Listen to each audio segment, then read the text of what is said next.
aka Padders. I am Peter A. DeLuca, another known as the Pop Culture Pope, Sexual White Chocolate, Reuben Sandwich with extra sauerkraut. Guess what we're doing? We're talking DC Comics. We're talking their animated universe. And right here, right now, it's Justice League War. Number 2 in our 5-movie series. We're discussing a really big story arc here. And a lot of people don't even know this exists. Let's get through that intro and rock and roll.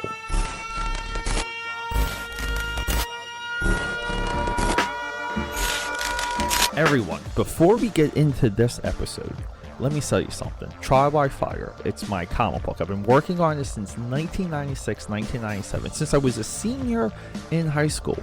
And guess what? It's ready. It's available right now on Indiegogo.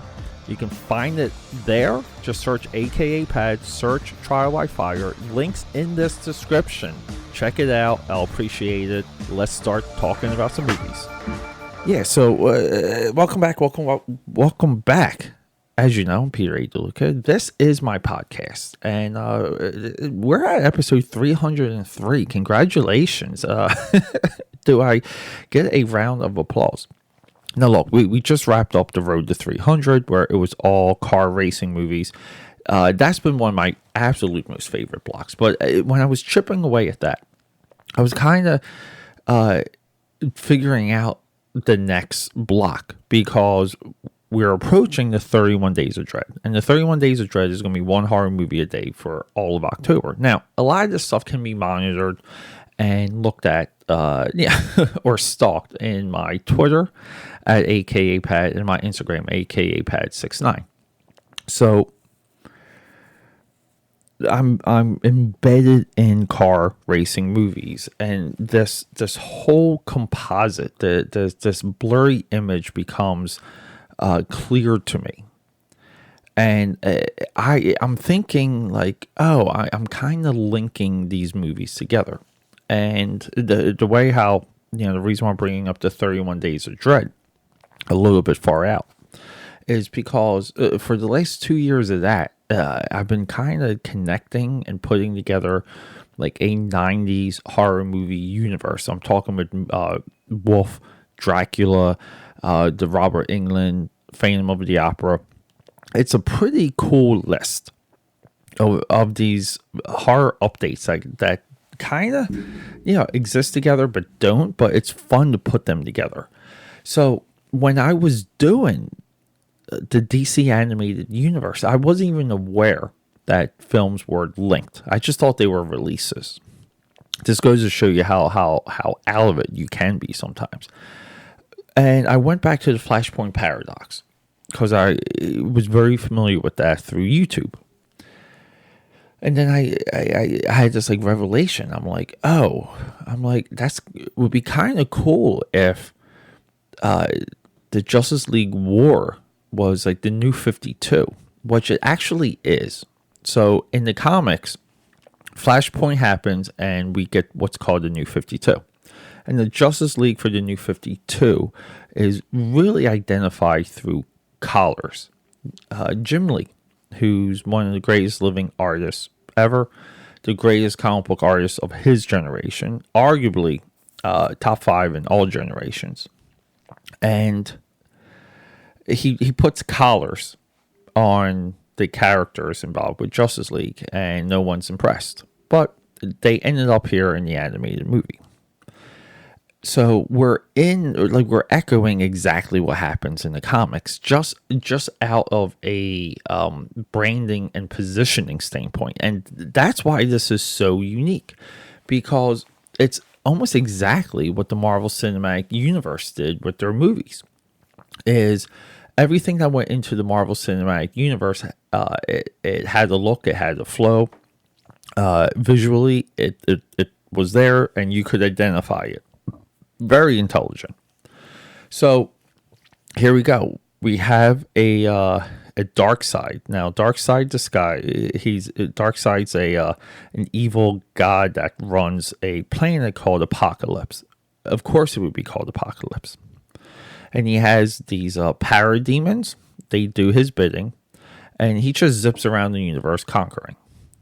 So it's his time to come to Earth. And when he comes to Earth, guess who he runs into? He runs into the Dark Knight, and he runs into the formation of the Justice League. Now, if we go to the Zack Snyder DC Expanded Universe, also known as the DCEU. Now, these are the live action counterparts. Batman vs. Superman. No, I'm sorry. It's the Justice League movie. These movies kind of begin the same exact way. It's the Dark Knight encountering a parademon, unraveling a mystery. That mystery leads to the arrival of Apocalypse. So let's face forward.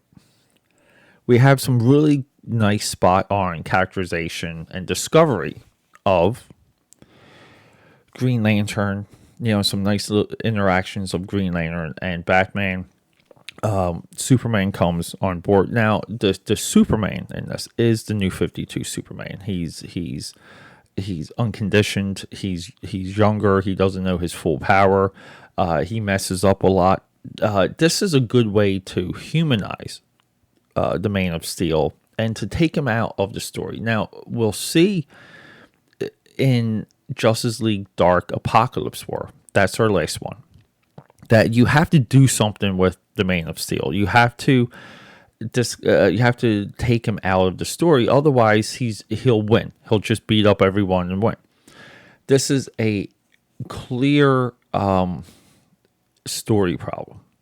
And it always will be. As long as we have the Man of Steel, it's going to be a problem. So they get rid of him as they're fighting Darkseid. They, and their whole idea, okay, look, I'm not saying this is a great story, okay, and I'm not saying that the comic book that this is based on, the Jeff Johns, Jim Lee, I think it was a 6-part Justice League New 52 reboot. The first 6-7 issues were all drawn by Jim Lee, written by Jeff Johns. Jeff Johns being one of our luminaries when it comes to comic book writing.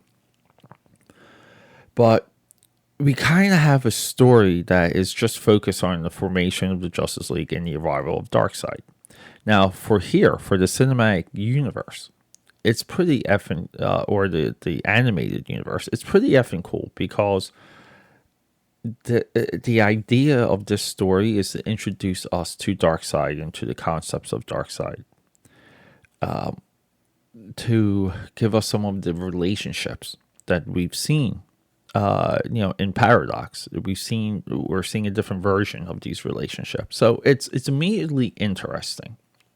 But the story's not 100%. The big idea to defeat Darkseid is to poke out his eyeballs. Look, everyone here, we're talking comic books, but they eventually poke out both of Darkseid's eyeballs. Okay? And this is after Darkseid is just clearly too powerful for all of them. Now, they do have a nice little spin. I like what they do with the parademons here. And the parademons are essentially the worlds that he's conquered, and they reformat the people. And they make them into kind of like Borgs and drones, but they just basically harvest people to make them into parademons. That's a pretty good spin there. So we're introduced to all of these concepts that will pay off in Justice League Dark Apocalypse War. And we're off to the races. The film that follows after this is Son of Batman, which is the introduction of Damian Wayne, who becomes a younger Robin that has a huge role in Justice League Dark Apocalypse War. Huge role. And so if you're interested in that, and then we have the introduction of Aquaman in this universe, and this is teased at the end credits. Hey, these movies are just like the Marvel Cinematic Universe. There's teasers, there's end credits, there's a ton of fun stuff.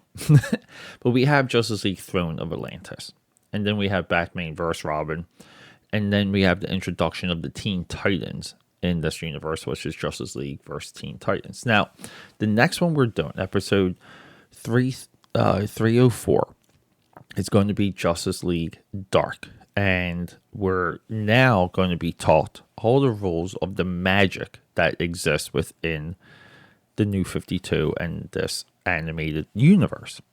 Because this is mostly magic versus dark side, magic versus apocalypse.